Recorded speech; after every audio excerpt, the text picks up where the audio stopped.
12:20 del mediodía vamos a hacer con la lectura de Hebreos, así terminamos ya ese libro. Carta de Pablo a los Hebreos dice: porque este Melquisedec, rey de Salem y sacerdote del Dios Altísimo, salió a encontrarse con Abraham cuando éste volvía de matar a los reyes. Él lo bendijo, y Abraham le dio la 10ª parte de todo. En primer lugar, su nombre se traduce rey de justicia. Él también es rey de Salem, es decir, rey de paz. Al estar sin padre, ni madre, ni genealogía, ni principio de días, ni fin de vida, pero al haber sido hecho parecido al Hijo de Dios, él sigue siendo sacerdote para siempre. Fíjense en lo importante que era este hombre al que Abraham, el patriarca, le dio la 10ª parte de lo mejor del botín. Es verdad que según la ley, los hijos de Leví, que son nombrados sacerdotes, tienen el mandato de cobrarle el diezmo al pueblo, es decir, a sus hermanos, aunque estos son descendientes de Abraham, pero este hombre que no descendía de los hijos de Leví recibió el diezmo de Abraham y bendijo al que tenía las promesas. Y nadie puede negar que el menor es bendecido por el mayor. Además, en el primer caso, los que reciben el diezmo son hombres mortales, mientras que en el otro caso es alguien de quien se da testimonio de que vive. Y podría decirse que incluso Leví, que recibe el diezmo, ha pagado el diezmo mediante Abraham, porque Leví todavía no había nacido de su antepasado cuando Melquisedec salió a su encuentro. Por eso, si la perfección se consiguiera gracias al sacerdote levítico, pues es una característica de la ley que se le dio al pueblo. ¿Qué necesidad habría de que apareciera un sacerdote de quien se dijera que es sacerdote a la manera de Melquisedec y no a la manera de Aarón? Porque, ya que se está cambiando el sacerdocio, también es necesario cambiar la ley, porque el hombre del que se dicen estas cosas vino de otra tribu, y nadie de esa tribu ha servido en el altar. Y está claro que nuestro Señor era descendiente de Judá, y Moisés nos dijo que habría sacerdotes de esa tribu. Y resulta todavía más evidente cuando aparece otro sacerdote que es como Melquisedec, que no ha llegado a ser sacerdote por el requisito legal que se basa en el linaje humano, sino por el poder de una vida indestructible. Pues se dice como testimonio acerca de él: tú eres sacerdote para siempre a la manera de Melquisedec. Así que el mandamiento anterior queda anulado porque es débil e inservible. Porque la ley no llevó nada a la perfección, pero la llegada de una esperanza mejor sí lo hizo. Y mediante ella nos acercamos a Dios.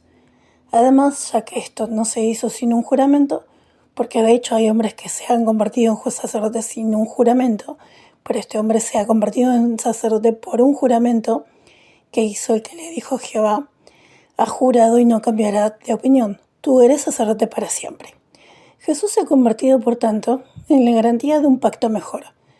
Además, como la muerte les impedía a los sacerdotes continuar en el cargo, tuvo que haber muchos sacerdotes que se sucedieran unos a otros. Pero, como Él vive para siempre, su sacerdocio no tiene sucesores. Así que Él también está capacitado para salvar por completo a los que se acercan a Dios mediante Él, porque siempre está vivo para interceder por ellos. Porque necesitamos un sumo sacerdote como Él, leal, inocente, incontaminado, separado de los pecadores y elevado por encima de los cielos. Él no es como los otros sumos sacerdotes, pues no tiene que ofrecer sacrificios diariamente, primero por sus propios pecados y luego por los del pueblo, porque ya lo hizo una vez y para siempre cuando se ofreció a sí mismo. Pues la ley nombra sumos sacerdotes a hombres que tienen debilidades, pero la palabra del juramento que se hizo después de la ley nombra a su sumo sacerdote a un hijo que ha sido perfeccionado para siempre. 8. Pues bien, el punto principal de lo que estamos diciendo es este. Nosotros tenemos a un sumo sacerdote así, y él se ha sentado a la derecha del trono de la majestad en los cielos, y es siervo del lugar santo, y de la tienda verdadera que levantó Jehová, y no el hombre, porque todos los sumos sacerdotes son nombrados para presentar tanto ofrendas como sacrificios. Por eso era necesario que este sumo sacerdote también tuviera algo que ofrecer. Si él estuviera en la tierra, no sería sacerdote, porque ya hay hombres que presentan ofrendas de acuerdo con la ley. El servicio sagrado que dan estos hombres es un reflejo y una sombra de cosas celestiales, tal como indica el mandato que Dios le dio a Moisés cuando estaba a punto de construir la tienda. Asegúrate de hacer todas las cosas siguiendo el modelo que se te mostró en la montaña.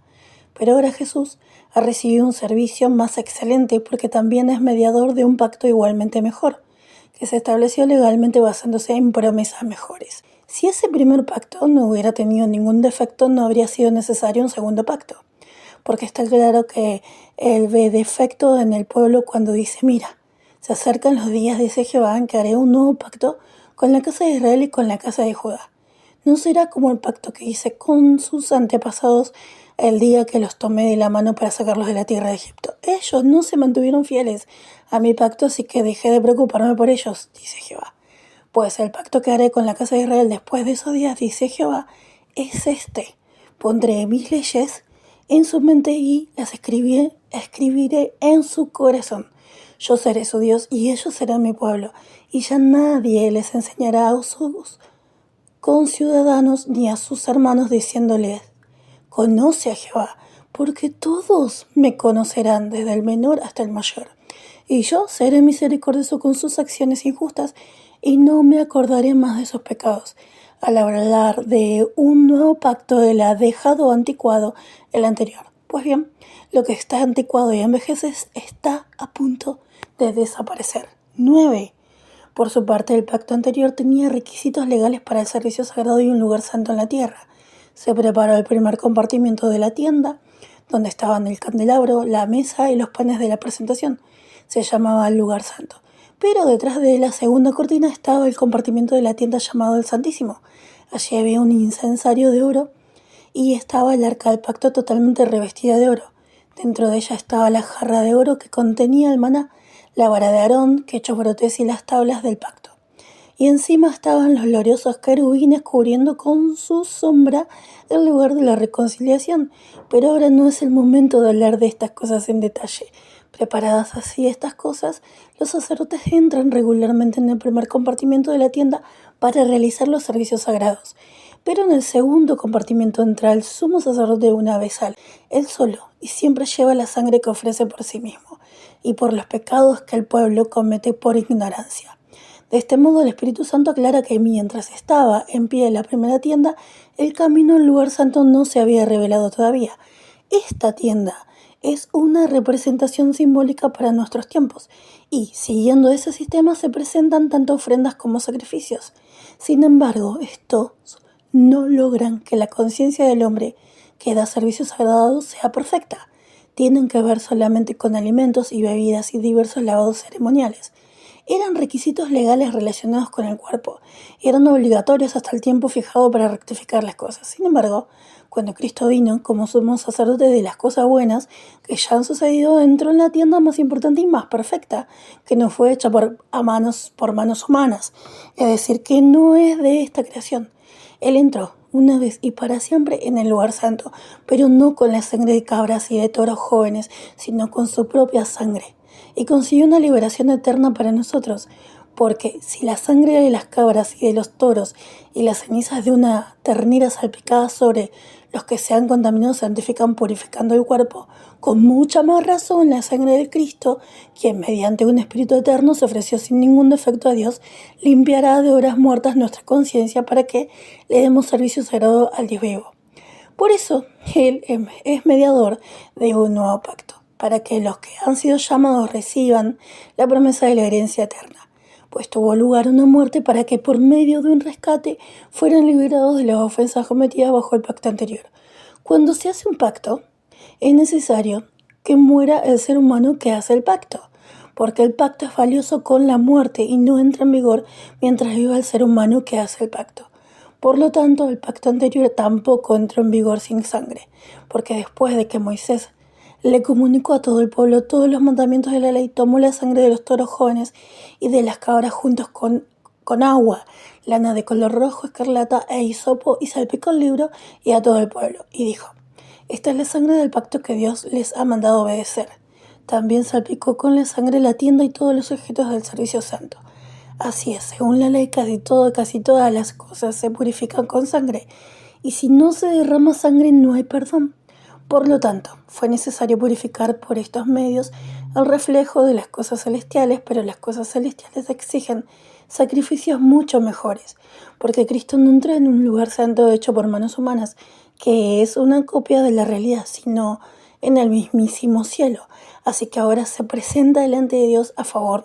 Esto no se hizo para que se ofreciera a sí mismo muchas veces, como cuando el sumo sacerdote entra en el lugar santo año tras año, con sangre que no es suya. De otro modo, tendría que haber sufrido muchas veces desde la fundación del mundo.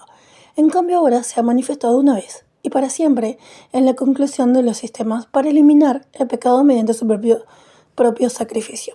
Y tal como es inevitable que los hombres mueran una sola vez, pero que después de esto reciban un juicio, así también el Cristo fue ofrecido una sola vez para cargar con los pecados de muchas personas. Y cuando aparezca por segunda vez, no lo hará para ocuparse del pecado, y lo verán los que lo esperan ansiosamente para ser salvados. 10. Porque como la ley tiene una sombra de las cosas buenas por venir, pero no la realidad misma de esas cosas, ésta nunca puede perfeccionar con los mismos sacrificios que se ofrecen regularmente año tras año a los que se acercan. De otro modo, no se habrían dejado de ofrecer los sacrificios porque los que dan servicio sagrado, al haber sido purificados, ya no tendrían conciencia de ningún pecado. Por el contrario, con estos sacrificios se recuerda año tras año los pecados, porque no es posible que la sangre de toros y de cabras elimine los pecados. Así que cuando Él entra en el mundo, dice: no quisiste ni sacrificios ni ofrendas, pero me preparaste un cuerpo. No probaste ni ofrendas quemadas ni ofrendas por el pecado. Entonces dije: mira, he venido. En el rollo está escrito acerca de mí, para hacer tu voluntad, oh Dios. Primero dice: no quisiste ni aprobaste sacrificios ni ofrendas quemadas ni ofrendas por el pecado, que son sacrificios que se ofrecen según la ley.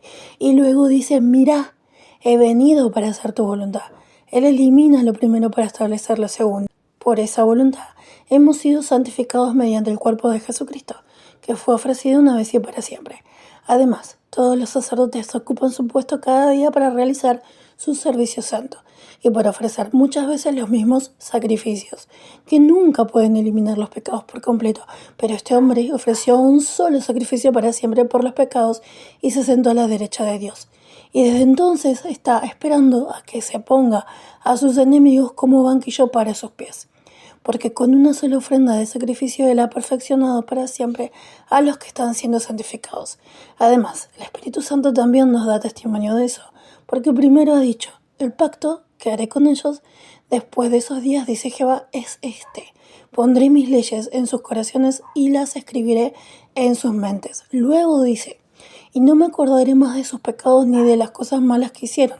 Ahora bien, cuando estos son perdonados, ya no hace falta una ofrenda por el pecado. Por lo tanto, hermanos, ya que tenemos valor para usar el camino de entrada al lugar santo por medio de la sangre de Jesús, un camino nuevo y vivo que Él abrió para nosotros a través de la cortina, es decir, su carne, y ya que tenemos a un gran sacerdote a cargo de la casa de Dios, acerquémonos con un corazón sincero y una fe plena, pues nuestros corazones fueron limpiados de una mala conciencia y nuestros cuerpos fueron lavados con agua limpia.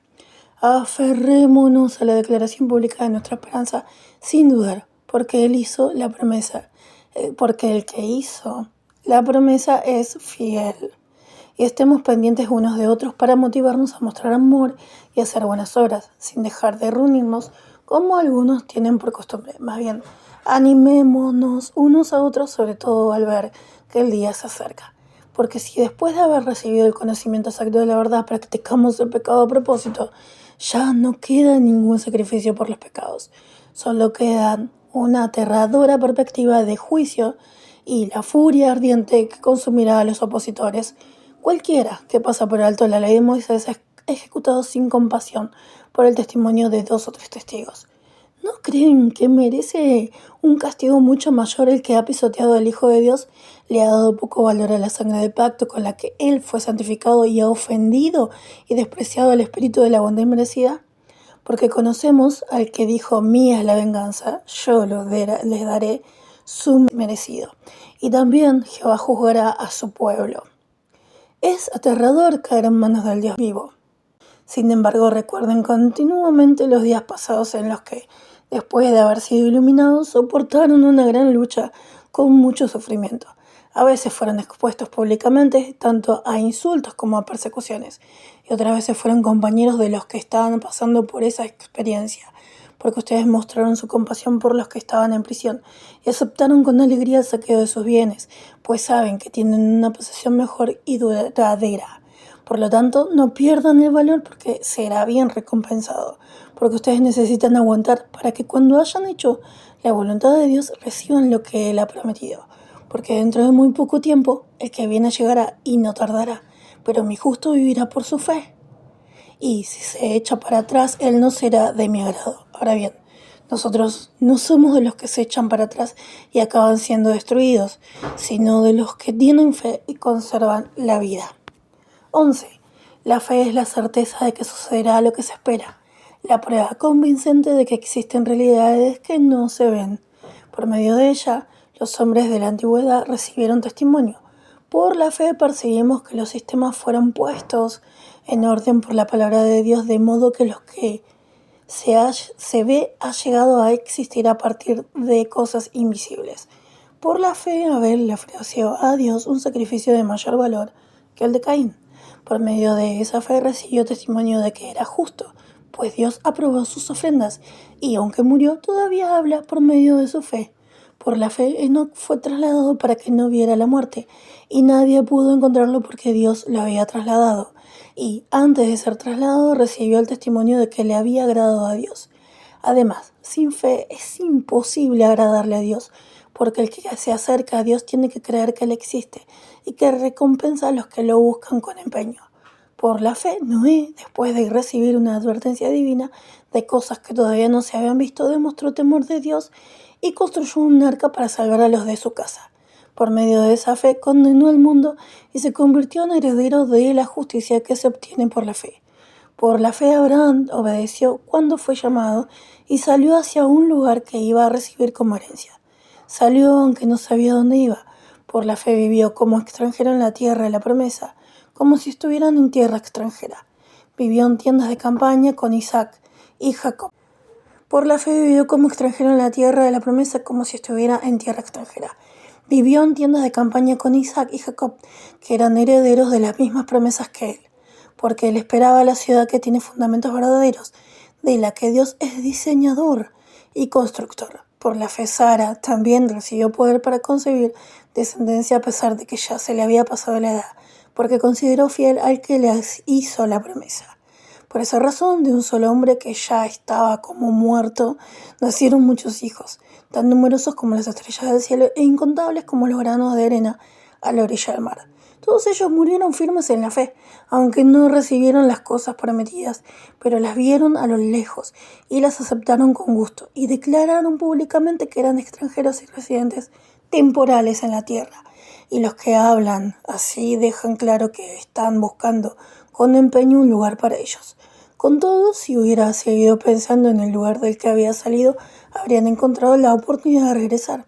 Sin embargo, ahora se esfuerzan por conseguir un lugar mejor, es decir, un lugar que pertenece al cielo. Por eso, Dios no se avergüenza de ellos, ni de que los llamen su Dios, pues ha preparado una ciudad para ellos. Por la fe, cuando Abraham fue puesto a prueba, prácticamente ofreció a Isaac. Así es, el hombre que de buena gana recibió las promesas intentó ofrecer a su hijo unigénito, aunque se le había dicho por medio de Isaac vendrá lo que será llamado tu descendencia. Pero él llegó a la conclusión de que Dios podía levantarlo incluso de entre los muertos y en efecto lo recibió de entre los muertos de manera simbólica. Por la fe Isaac también bendijo a Jacob y a Esaú con respecto a cosas que iban a suceder. Por la fe Jacob, cuando estaba a punto de morir, bendijo a cada uno de los hijos de José y adoró a Dios apoyado sobre la parte superior de su bastón. Por la fe José habló del éxodo de los hijos de Israel y dio instrucciones acerca de sus huesos, cuando se acercaba a su fin. Por la fe, los padres de Moisés lo escondieron durante 3 meses cuando nació, porque vieron que era un niño hermoso y no temieron la orden del rey. Por la fe Moisés, cuando ya era adulto, se negó a ser llamado hijo de la hija del faraón. Escogió ser maltratado con el pueblo de Dios en vez de disfrutar de los placeres temporales del pecado, porque consideraba que la deshonra del Cristo era una riqueza mucho mayor que los tesoros de Egipto, pues él tenía los ojos puestos en el pago de la recompensa. Por la fe abandonó Egipto, sin miedo a la furia del rey, porque se mantuvo firme como si estuviera viendo al que es invisible. Por la fe celebró la Pascua y salpicó con sangre los marcos de las puertas para que el destructor no les hiciera daño a sus primogénitos. Por la fe el pueblo cruzó al Mar Rojo como si fuera por suelo seco, pero cuando los egipcios intentaron hacer lo mismo, el mar se los tragó. Por la fe el pueblo dio vueltas alrededor de la muralla de Jericó durante 7 días y estas se derrumbaron. Por la fe Rahab, la prostituta no murió con los que fueron desobedientes, pues recibió a los espías de manera pacífica. ¿Y qué más diré? Porque me faltaría tiempo para hablarles de Gedeón, Barak, Sansón, Jefté y David, así como de Samuel y los demás profetas. Por medio de la fe derrotaron reinos, hicieron justicia, obtuvieron promesas, cerraron la boca de leones, apagaron la fuerza del fuego, escaparon del filo de la espada, pasaron de estar débiles a ser fuertes, fueron poderosos en la guerra y hicieron huir ejércitos invasores. Hubo mujeres que recuperaron a sus familiares muertos mediante la resurrección, pero otros hombres fueron torturados porque se negaron a quedar libres por medio de algún rescate, a fin de obtener una resurrección mejor. Así es. Otros sufrieron la prueba de burlas y latigazos, e incluso más que eso, de cadenas y prisiones. Fueron apedreados, puestos a prueba, aserrados en dos y asesinados a espada. Anduvieron de aquí para allá vestidos con pieles de abeja y pieles de cabra, pasando necesidad, sufriendo dificultades y siendo maltratados, y el mundo no era digno de ellos. Vagaron por desiertos, montañas, cuevas y cavernas de la tierra, y aunque por su fe todos ellos recibieron un testimonio favorable, no recibieron lo que se prometió, porque Dios había previsto algo mejor para nosotros, de modo que ellos no podían ser perfeccionados sin nosotros. 12.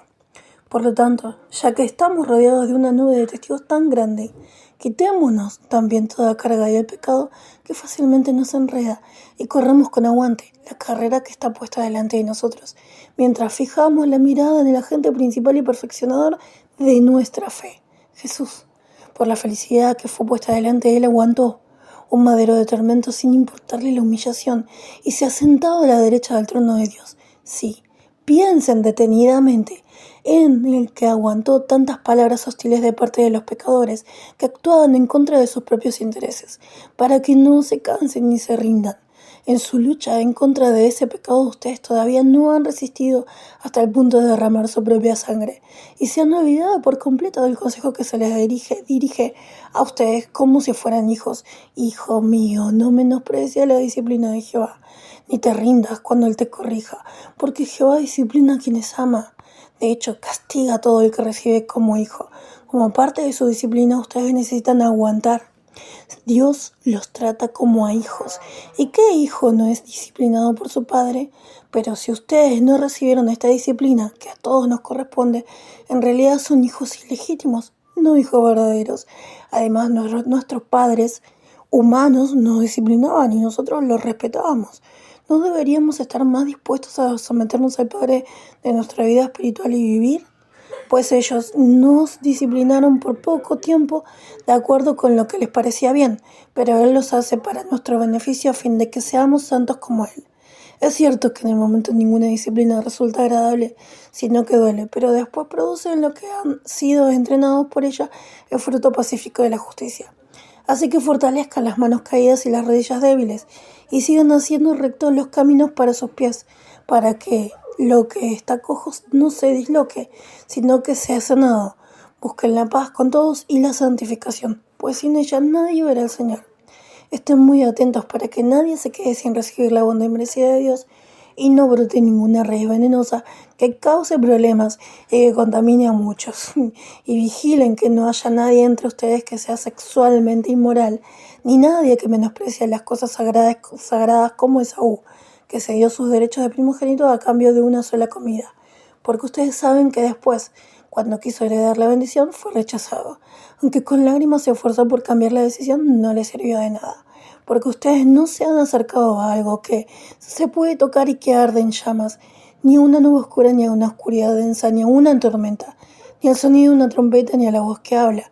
Cuando el pueblo oyó esa voz, suplicó que no se le dijera nada más, porque no podían soportar este mandato. Incluso si un animal toca la montaña, deben apedrearlo.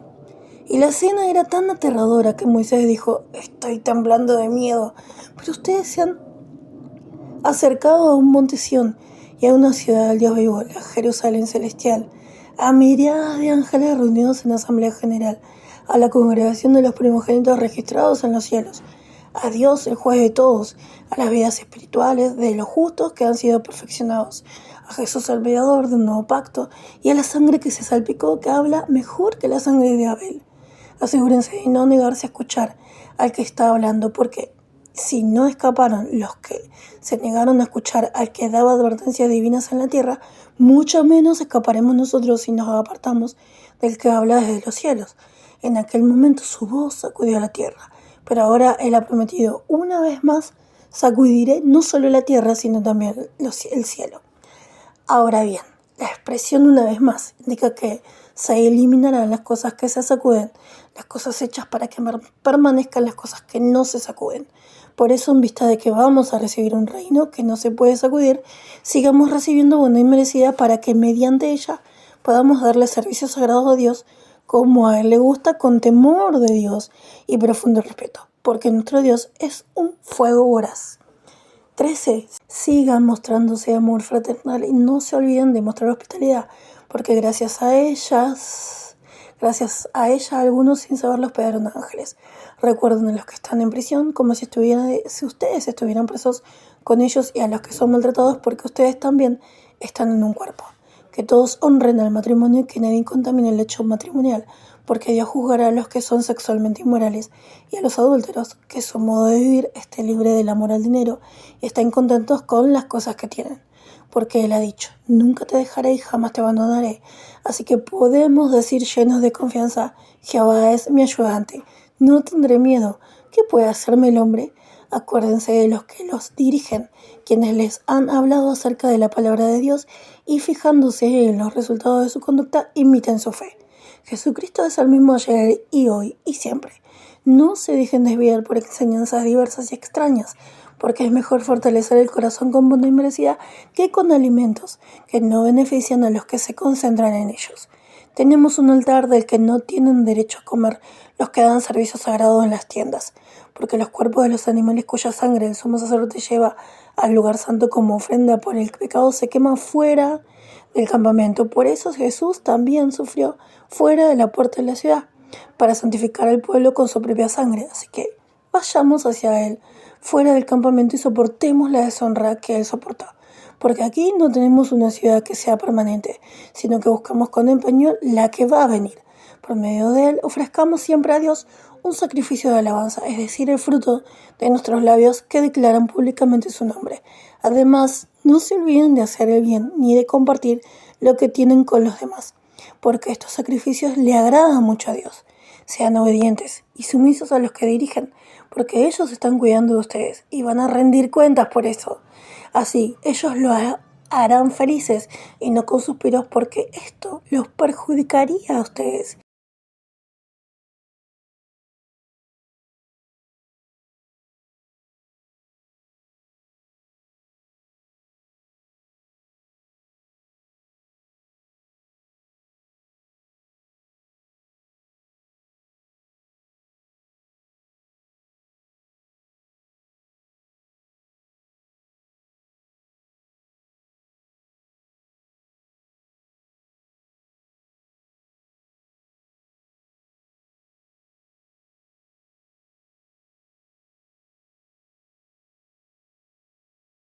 Sigan orando por nosotros, porque estamos convencidos de que tenemos una buena conciencia, pues deseamos comportarnos con honradez en todo. Pero sobre todo les pido que oren para que yo vuelva antes a donde están ustedes. Que el Dios de la paz, que con la sangre de un pacto eterno levantó de entre los muertos al gran pastor de las ovejas, nuestro Señor Jesús, los equipe con todo lo que necesitan para hacer su voluntad, y haga en nosotros, mediante Jesucristo, lo que es agradable a sus ojos. A Él vaya la gloria para siempre jamás. Amén. Ahora les ruego, hermanos, que escuchen con paciencia estas palabras de ánimo, porque les he escrito una carta breve. Quiero que sepan que nuestro hermano Timoteo ha sido liberado. Si él viene pronto, iremos juntos a verlo.